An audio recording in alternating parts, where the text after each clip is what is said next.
Laura, ¿qué grado de parentesco te une a Federico García Lorca? Era hermano de mi padre, Francisco, que era el segundo de los 4 hermanos.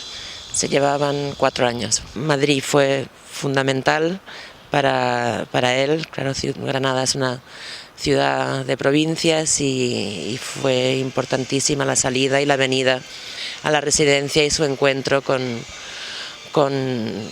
una generación o un grupo realmente extraordinario que no se ha dado, yo creo que en ninguna época, que coincidieran aquí pues personas como Dalí, Buñuel viviendo aquí, y los que se acercaban, que eran todos, pues Alberti, Neruda, en fin, todo el grupo. Ha sido un lugar importantísimo, así como lo fue su viaje a Argentina y Uruguay y Cuba. ¿Y qué recuerdos existen en la familia, en vos, respecto a esa gira, sobre todo Argentina y Uruguay? Pues entre otras cosas, que ganó dinero, porque él, la verdad es que no se esperaba.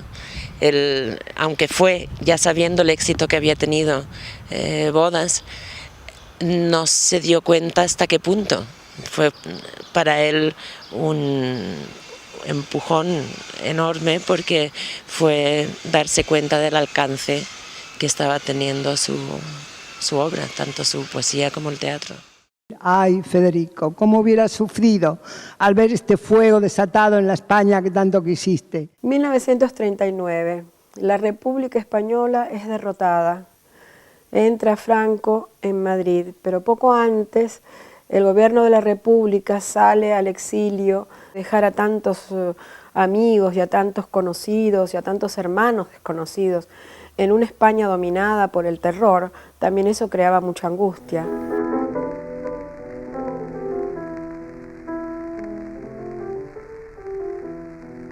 Los barcos del exilio parten hacia Sudamérica y México. Uno de esos barcos, el Winnipeg, fue financiado a instancias de Pablo Neruda por el gobierno chileno.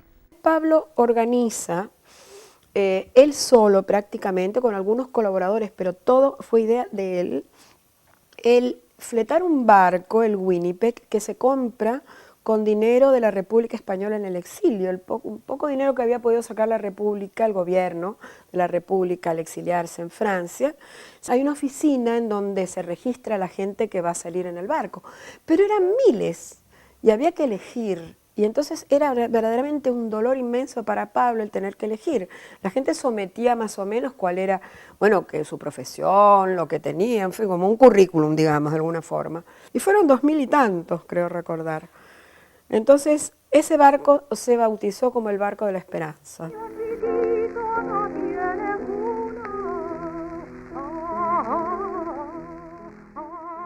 Embarqué en el buque Masilia con mi pequeña niña de 1 mes, nacida en París, con oscurecimiento y el ulular de las sirenas. ¡Ay!, me decía alguien con voz agorera, pero pobrecita nena, tan rica que es, que se la van a comer los peces de seguro. Dormitorios de 3ª clase y menos mal que no hay 4ª, decía el periodista Clemente Zimorra. Travesía con luces apagadas, prohibido fumar en cubierta, temiendo a cada rato los ataques de los submarinos cuyos periscopios surgían entre las olas.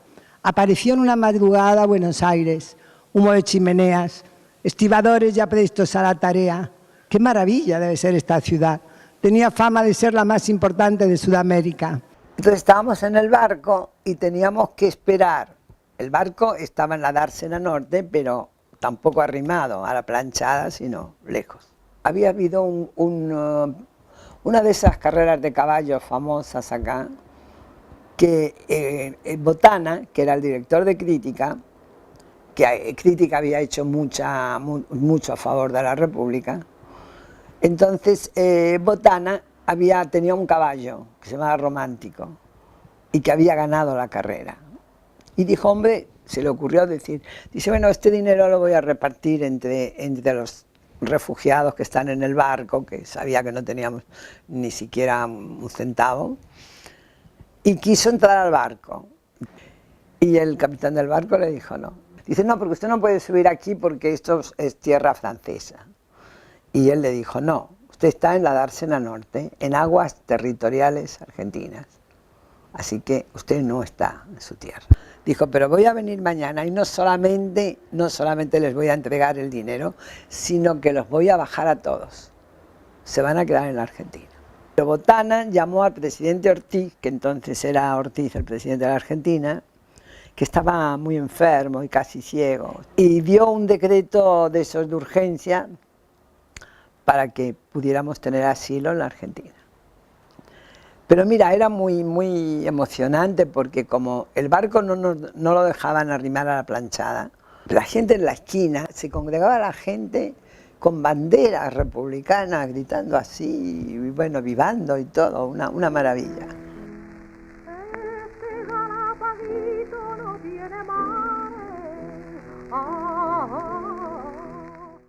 Rafael Alberti y María Teresa León, mis padres, salieron en un barco, el Mendoza, que era un barco francés, que fue el último barco mercante francés que salió rumbo a América del Sur.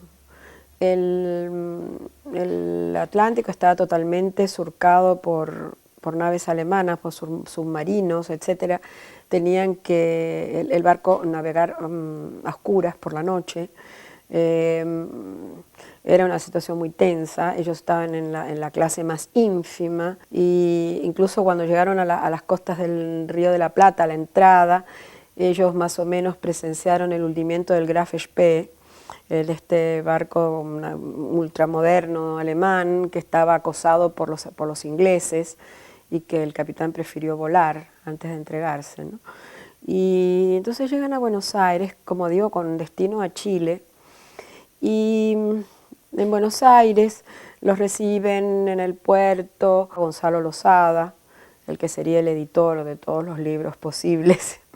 Losada acababa de crear su editorial, y ese editorial es bien sabido en este país, y no solo en este país, también en España, en otros lugares, jugó un papel absolutamente determinante, no solo en la difusión de estos peregrinos intelectuales, y no intelectuales, bueno, pero en este caso de los escritores, que fueron aventados por el viento de la guerra al exilio. Hubo otras editoriales también, como la editorial Shapire, que publicó a mucha gente importante también, que contó con la colaboración de este pintor y escenógrafo fantástico, Gori Muñoz.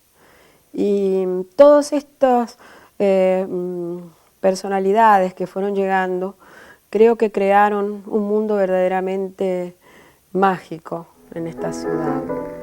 En el Winnipeg, Masilia, Mendoza y en otros barcos cruzaron el océano los españoles que no se resignaban al silencio, obreros e intelectuales de todas las clases con algo en común: el espíritu libre. ¿Qué experiencia, qué sensación tenías en aquella época cuando eras vendedor de obras que era difícil encontrar? ¿Qué sensación? La inmediata era hambre. Era una necesidad física la que me llevó a vender libros, porque lo que yo ganaba como actor no era suficiente para alimentar a mi familia. Hambre y por otro lado, como compensación, el contribuir un poco, ¿no?, a la lucha contra el régimen franquista. Y también, ¿por qué no?, entrar en contacto con una serie de publicaciones de autores que conocimos a través de las editoriales americanas, o sea, sudamericanas, ¿no? En España hemos descubierto a Sartre, a Camus, a Pratolini, gracias a las ediciones de Losada y todas ellas. Madrid hoy es una fiesta del teatro, del cine, de las propuestas. ¿Buenos Aires para vos? Es en muchos aspectos para mí, es una fiesta, si me apuras, de decir mayor.